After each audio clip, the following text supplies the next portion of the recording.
நம்ம இபிஎஸ் ஐயாவுடைய இடதுகை அவர் என்ன சொல்லியிருக்காரு, கொஞ்சம் கோவமாயிட்டார் போல் இருக்கு.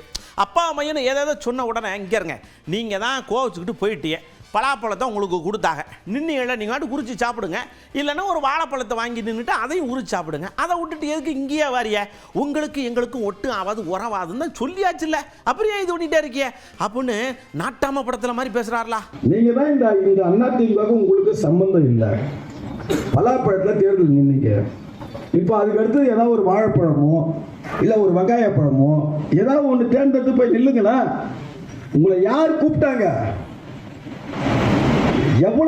எவ்வளோ ஒரு ஈனத்தனமான, ஒரு மதிக்கட்டத்தனமான, ஒரு கேவலமான சிந்தனையில் இன்றைக்கு தொடர்ந்து கடந்த 2 மாத காலமாக எங்களை கட்சியில் சேர்த்துங்க, எந்த நிபந்தனை இல்லாமல் வரேன், கட்சி ஒன்றுபட்டதான் முடியும். நீங்கள் அதாவது துரோகிகளையும் விசுவாசம் இல்லாதவர்களையும் வைத்துக் கொண்டு வெற்றி பெறுவதை விட